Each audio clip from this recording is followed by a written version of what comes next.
ये सच है, केटीएम ने मेरे साथ कर दिया है फ्रॉड। दोस्तों कैसे हैं आप सब। आज ये कोई व्लॉग नहीं है, एक बहुत छोटी सी वीडियो है जिसके अंदर मैं आपको ये बताने जा रहा हूँ कि मेरे साथ में क्या चीज़ें बुरी हुई जब मैंने अपनी बाइक बुक कराई ड्यूक 390 और उसकी डिलीवरी ली केटीएम के एक स्पेसिफिक शोरूम से।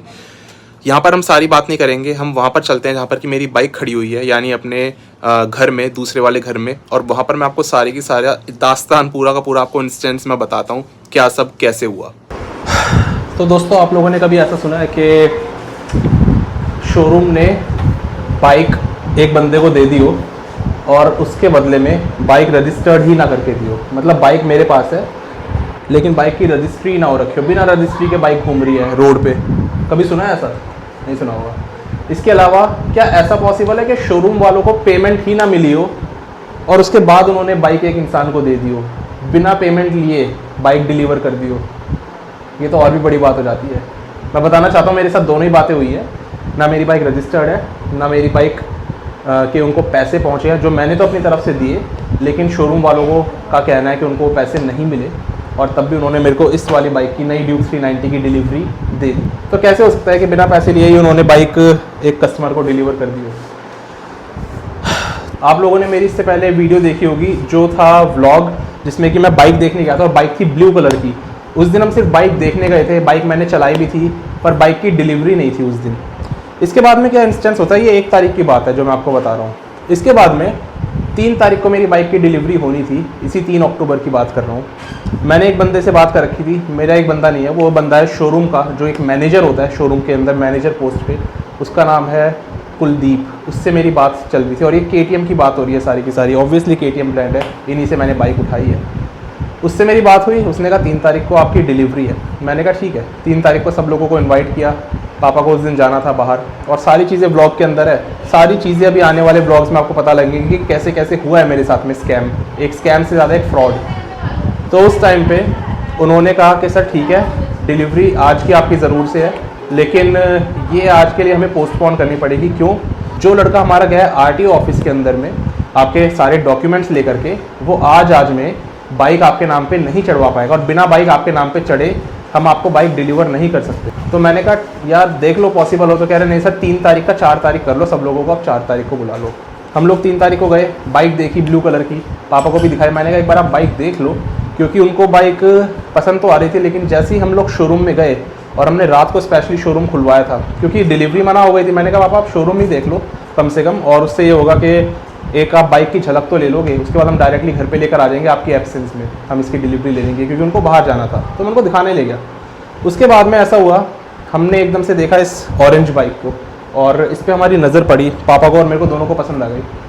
वो जो है कैसी लग रही है वाली bike? At the very and movement पे इसको हम बदल रहे हैं, कलर ये वाला लेने का भी सोच रहे हैं। पापा ने कहा कि ये वाली बाइक ले ले। मैंने कहा नहीं पापा, रजिस्टर तो हो चुकी है ब्लू वाली बाइक। अब रजिस्टर के नाम, जब बाइक रजिस्टर हो जाती है उसकी चेसी नंबर होती है, उसके साथ में आपका नाम जुड़ जाता है। तो अब ऐसा कैसे सोचता है एक बाइक आपके नाम पे रजिस्टर, अब आप दूसरी बाइक लेके आ रहे हो, दूसरा रंग लेकर के आ रहे हो? पॉसिबल ही नहीं है ना।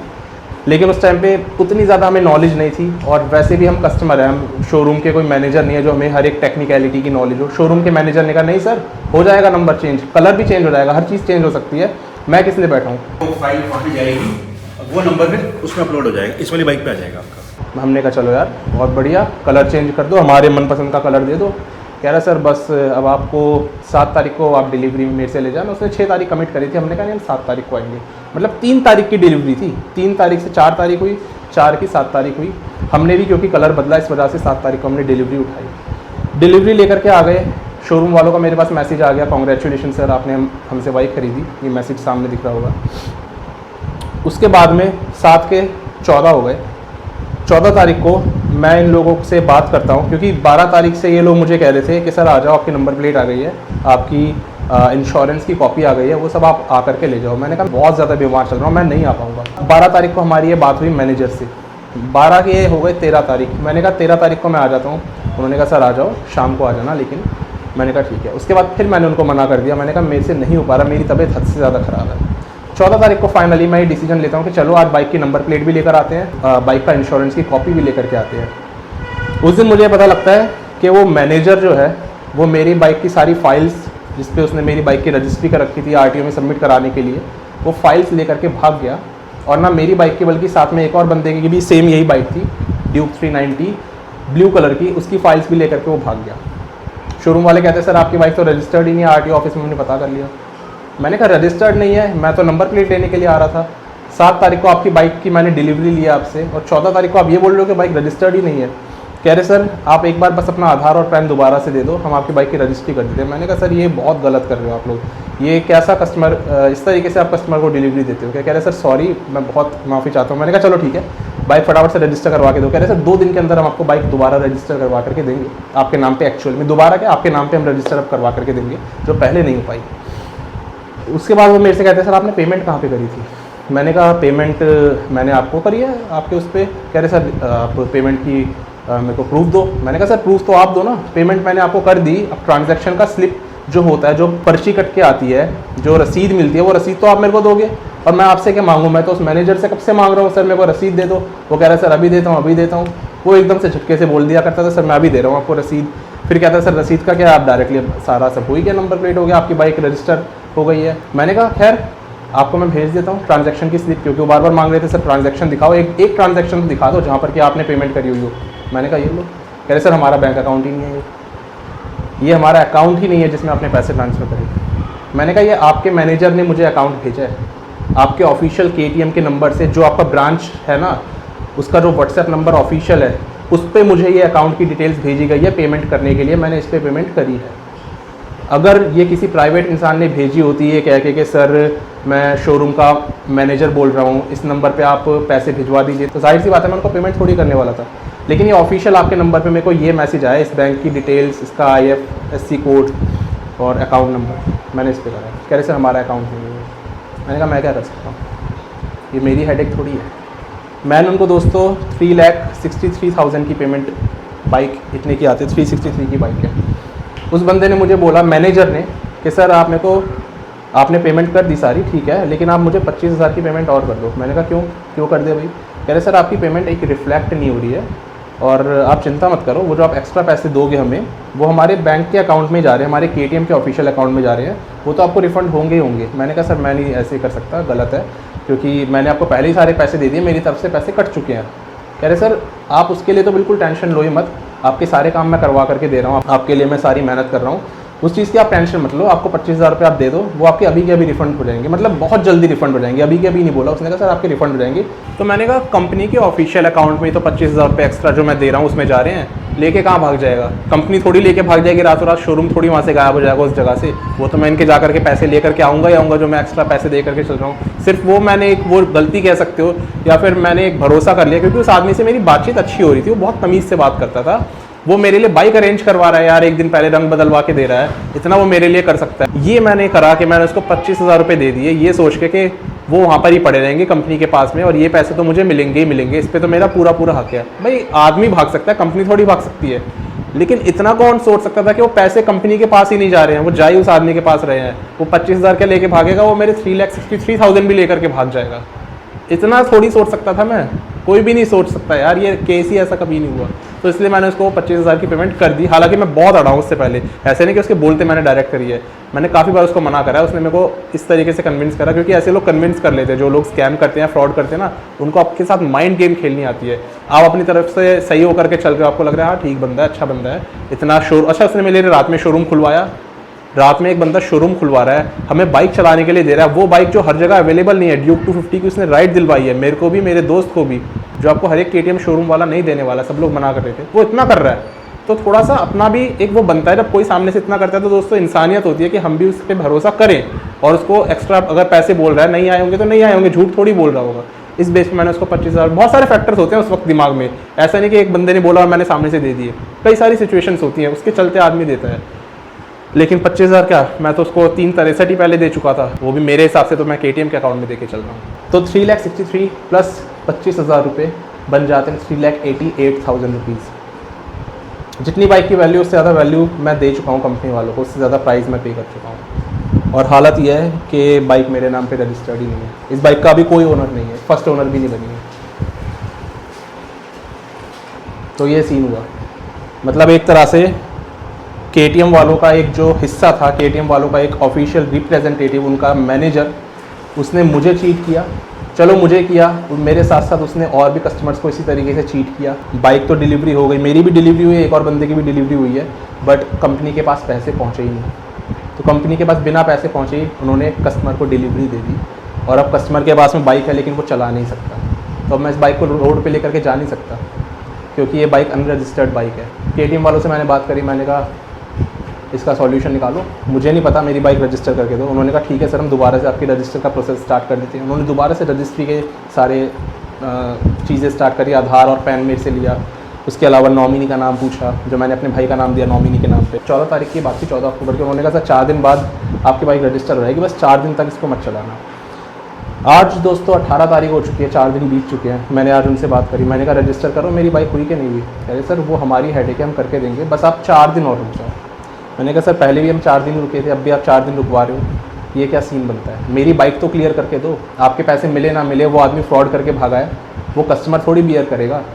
आपके कंपनी वाले अगर फ्रॉड करने लग रहे हैं कस्टमरों के साथ में, आपके मैनेजर अगर फ्रॉड करने लग रहे हैं कस्टमरों के साथ में, तो उसकी गलती क्या, उसका भुगतान है वो कस्टमर करेगा, या वो कंपनी करेगी, या वो उस शोरूम की पर्टिकुलर ब्रांच करेगी, उस शोरूम की पर्टिकुलर ब्रांच करेगी जिसने उस मैनेजर को हायर किया था जो फ्रॉड था।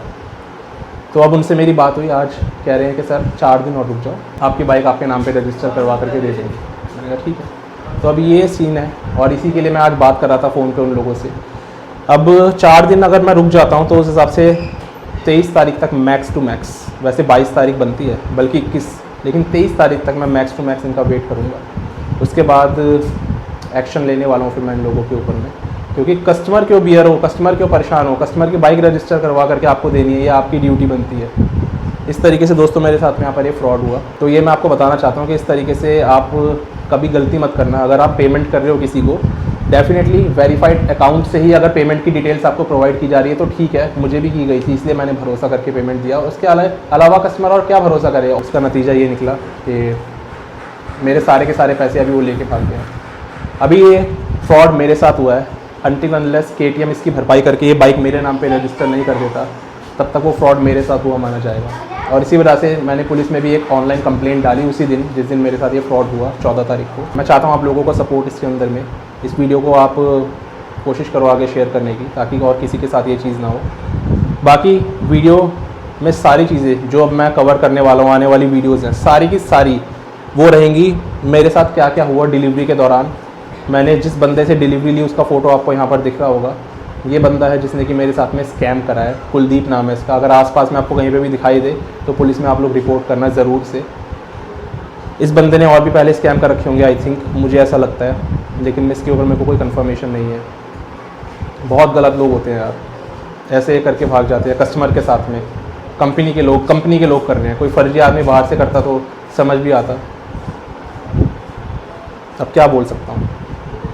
उसके अलावा जितनी भी वीडियोज़ अब मैं डालने वाला हूँ वो यहाँ से रहेंगी। वो सारी वीडियोज़, मतलब पूरी की पूरी वीडियोज़, एक तरह से पूरी फिल्म मैंने बनाई है। जब मैंने बाइक का कलर चेंज करवाया, उस वीडियो के अंदर आपको वो आदमी पाएगा जिससे कि मैं बात कर रहा हूँ। पापा भी उससे बात कर रहे हैं, कलर चेंज हो जाता है, हाँ जी सर कलर चेंज हो जाता है, बहुत मज़े से उसने बोल दिया। वो सारी चीज़ें आने वाली हैं चैनल के ऊपर में। कलर चेंज जब करवाया उसके बाद मैंने डिलीवरी से एक दिन पहले बाइक चला करके देखी थी, ये वाली, तब ये वाला रंग मेरा फाइनल हो गया था। यही बाइक मैं चला रहा था, वो वीडियो भी आपके सामने आएगी। उसके बाद फाइनली जिस दिन मैंने डिलीवरी ली है उस दिन भी वो आदमी था प्रेजेंट, और वो आपको दिखाई देगा। इससे पहले जो मैंने एक वीडियो डाली थी जिसमें कि मैंने इनॉग्रेशन करा था, उसके अंदर भी वो आदमी था। जब मैंने बाइक के ऊपर से जब मैंने पर्दा उठाया था तब भी वो आदमी प्रेजेंट था और मेरे साथ में खड़ा हुआ था। तो यह आदमी बहुत ख़तरनाक है, जहाँ पर भी आपको दिखे, अगर आसपास में आप इसको पहचानते हो तो ये आपके साथ भी कुछ गलत कर सकता है। तो इससे बच के रहें और इसकी रिपोर्ट करें आप पुलिस में अगर आपको ये कहीं पे दिखता है तो। अब बाकी जितनी भी वीडियोस आने वाली हैं प्रॉपर डिलीवरी से रिलेटेड, और उसके बाद में बाइक के ऊपर जो मैंने काम करवाया है, PPF करवाया मैंने इसके ऊपर में, और मॉडिफिकेशंस करवाए मैंने इसके ऊपर में, वो सारी वीडियोस मैं आगे डालने वाला हूँ। क्योंकि मैं अपनी जगह पर सच्चा हूँ। मेरे हिसाब से बाइक मेरे नाम पे रजिस्टर हो चुकी है 5 तारीख को। ये मैंने डिलीवरी की वीडियो वाले दिन बोला है। मैं इतना कॉन्फिडेंट चल रहा हूँ बिकॉज मेरे को कॉन्फिडेंस आ रहा है डायरेक्टली मैनेजर की ओर से। वो कह रहा है सर आपकी बाइक रजिस्टर्ड है, पर अब पता लगता है सारा का सारा सिर्फ एक झोल था। देखते हैं, KTM वाले अभी तक मेरे साथ हैं, KTM वाले कह रहे हैं सर हम आपकी बाइक रजिस्टर करवा के देंगे, ये हमारी हेडेक है। जब तक ये उनकी हेडेक है तब तक मैं टेंशन फ्री हूँ। हालांकि हूँ तो नहीं, कहने वाली बात है, क्योंकि लगा रहता है यार मेरी बाइक मैं कब चलाऊँगा और मेरी बाइक मुझे ईजिली मिलेगी भी कि नहीं मिलेगी। बस मैं इसके ऊपर बैठा हूँ, पर मेरा कोई अधिकार नहीं है इसके ऊपर इस वक्त तक। मैंने पैसे दे दिए हैं इसके, जितने हैं उससे ज़्यादा दे दिए, पर मेरा अधिकार नहीं है इसके ऊपर। तो टेंशन तो है, लेकिन कंपनी कह रही है नहीं सर हम आपकी बाइक की रजिस्ट्री करवा के इसको आपके नाम पे करवा करके देंगे। ये KTM हस्कवरना आज़ादपुर के पास का एक एरिया है, GT करनाल रोड, एड्रेस आपको एग्जैक्ट दिख रहा होगा। इस पर्टिकुलर शोरूम से मैंने ये बाइक बाई करी। वहाँ के लोग मुझे अभी तो सपोर्ट कर रहे हैं।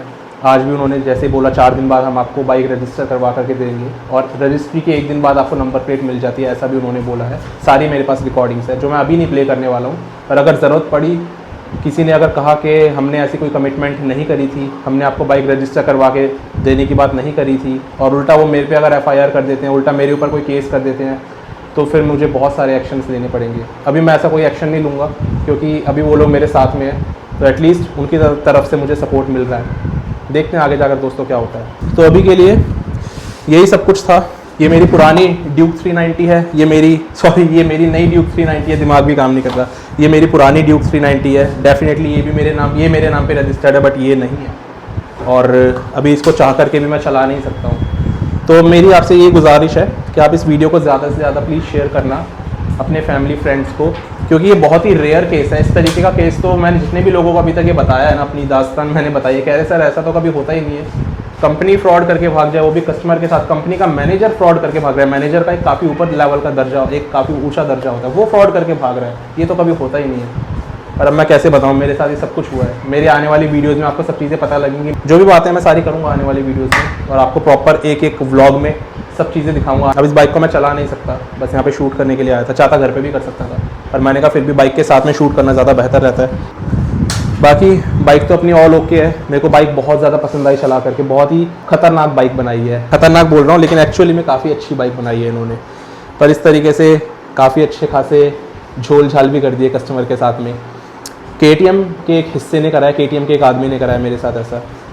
शोरूम वाले अभी तक इसकी लाइबिलिटी ले रहे हैं, इसकी ज़िम्मेदारी लेने को तैयार है, क्योंकि अभी मैं उनकी बातों में भरोसा करके चल रहा हूँ। पहले भी करा था मैनेजर पे, पर अभी उनकी बातों पे भरोसा करने का मेरे पास रीज़न ये है कि जो भी वो बातें कह रहे हैं वो सब मेरे पास में रिकॉर्डेड है।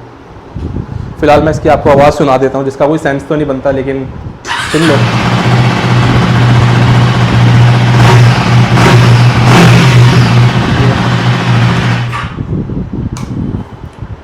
अब इस वीडियो को यहीं पर ही एंड करता हूँ दोस्तों। उस आदमी के साथ मेरी जो भी बातें हुई थी वो सारी वीडियोस मैं आने वाले टाइम में डालने वाला हूँ, और वो सारा एकदम प्रॉपर रहेगा कि अभी तक मैंने बाइक पे क्या क्या काम करवाया है, किस तरीके से डिलीवरी ली थी, किस तरीके से बाइक चलाई थी, हर एक चीज़ आने वाली है।